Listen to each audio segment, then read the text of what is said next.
Hi all, welcome back to my channel. ഞാൻ ഇന്ന് വന്നിരിക്കുന്നത് ഒരു വെറൈറ്റി പായസത്തിൻ്റെ റെസിപ്പി ആയിട്ടാണ്. അതിനുവേണ്ടി ഒരു പാത്രം ചൂടാവാൻ വേണ്ടി വെച്ചിട്ടുണ്ട്. അതിലേക്ക് 2 സ്പൂൺ ഗീ ഒഴിച്ചു കൊടുക്കാം. ഒരു ഹെൽത്തി റെസിപ്പി കൂടിയാണിത്. ഈ പായസം ഞാൻ ആദ്യമായിട്ടാണ് കേട്ടോ കഴിക്കുന്നത്. എനിക്കിത് ടിവിയിൽ നിന്ന് കിട്ടിയ റെസിപ്പിയാണ്. അപ്പോൾ നിങ്ങൾക്ക് കൂടി ഷെയർ ചെയ്യാമെന്ന് വിചാരിച്ചു. ആരെങ്കിലും ഇത് കഴിച്ചിട്ടുണ്ടെങ്കിൽ ഒന്ന് കമൻറ്റ് ചെയ്യും കേട്ടോ. ഇനി നമുക്കിതിലേക്ക് കുറച്ച് അണ്ടിപ്പരിപ്പും മുന്തിരിയും കൂടി ഇട്ട് ഒന്ന് റോസ്റ്റ് ചെയ്തെടുക്കാം. നിങ്ങൾ ആദ്യമായിട്ടാണ് എൻ്റെ ചാനൽ കാണുന്നതെന്നുണ്ടെങ്കിൽ മറക്കാതെ സബ്സ്ക്രൈബ് ചെയ്യുക. കൂടെ തൊട്ടടുത്തുള്ള ബെല്ലൈക്കണും കൂടി പ്രസ് ചെയ്യുക. ഇനി നമുക്കിത് എണ്ണയിൽ നിന്ന് കോരി മാറ്റാം.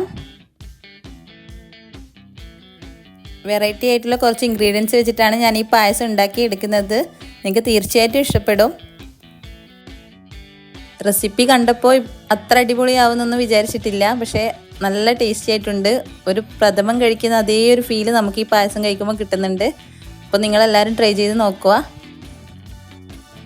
ഞാനിതെല്ലാം ഇവിടെ നിന്ന് കോരി മാറ്റിയിട്ടുണ്ട്. ഇനി നമുക്കിതിലേക്ക് ആവശ്യമായിട്ട് വേണ്ടത് ബത്താസാണ്, സ്വീറ്റ് പൊട്ടറ്റോ.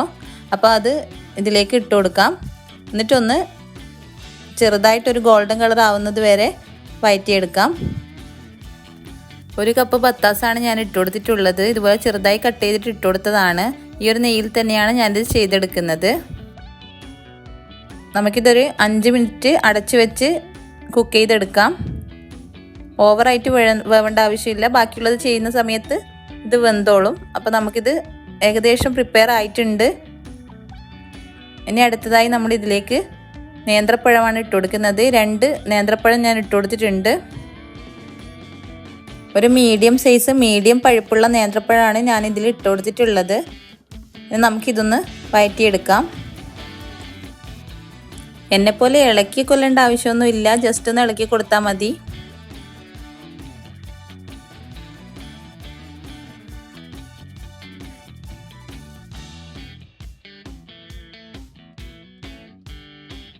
ഈ പായസത്തിന് വേണ്ടി ഞാൻ ഒരു തേങ്ങയുടെ പാലാണ് എടുക്കുന്നത്.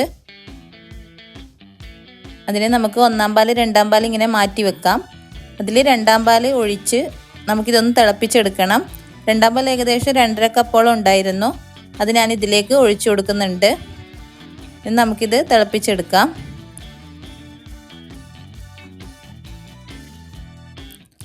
ഈ സ്വീറ്റ് പൊട്ടറ്റോ എനിക്ക് അത്ര ഇഷ്ടമല്ലാത്തൊരു സംഭവമായിരുന്നു. പക്ഷെ ഇതിലിട്ടപ്പോൾ ഒന്നും മനസ്സിലാവുന്നില്ല. അതിൻ്റെ ഒരു ടേസ്റ്റ് അത്ര ഇതായി നിൽക്കുന്നില്ല. എല്ലാം കൂടി വരുമ്പോൾ നല്ലൊരു ടേസ്റ്റ് ആയിരുന്നു. കുട്ടികൾക്കൊക്കെ നന്നായിട്ട് ഇഷ്ടപ്പെട്ടു. അപ്പോൾ നിങ്ങളെല്ലാവരും ഉണ്ടാക്കി നോക്കണം. നമുക്കിത് അടച്ചു വെച്ച് 10 മിനിറ്റ് ഒന്ന് കുക്ക് ചെയ്തെടുക്കാം. അപ്പോഴേക്ക് തന്നെ ഇത് വെന്തിട്ടുണ്ടാവും. ഓവറായിട്ട് അങ്ങനെ വേവേണ്ട ആവശ്യമില്ല. അതിൻ്റെ പീസൊക്കെ നമുക്കിതുപോലെ ഇങ്ങനെ കാണാൻ കഴിയണം.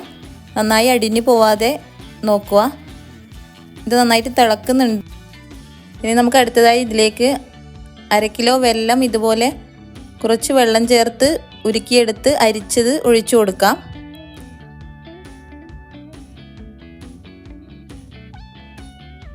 അര കിലോ വെല്ലമാണ് ഞാനിവിടെ എടുത്തിട്ടുള്ളത്. ഇനി നമുക്കിത് ഒന്ന് മിക്സ് ചെയ്ത് കൊടുക്കാം.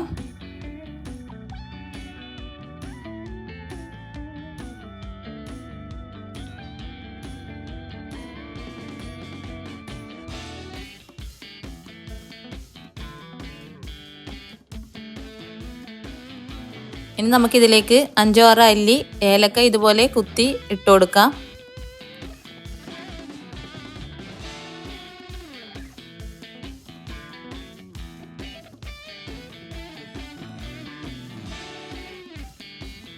നമ്മുടെ പായസത്തിൻ്റെ കളറൊക്കെ ഇവിടെ ചേഞ്ചായി വന്നിട്ടുണ്ട്.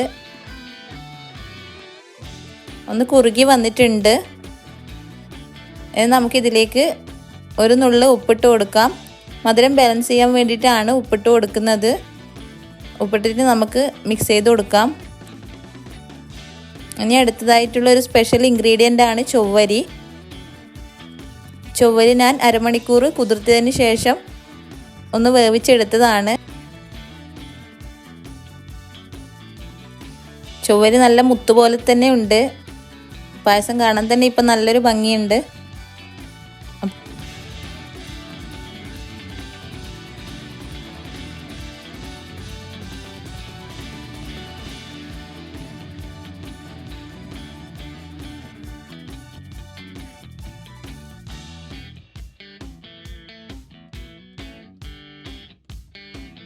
ഇനി നമുക്കിതിലേക്ക് നേരത്തെ ഫ്രൈ ചെയ്ത് വെച്ച അണ്ടിപ്പരിപ്പും മുന്തിരിയും കൂടി ഇട്ട് കൊടുക്കാം.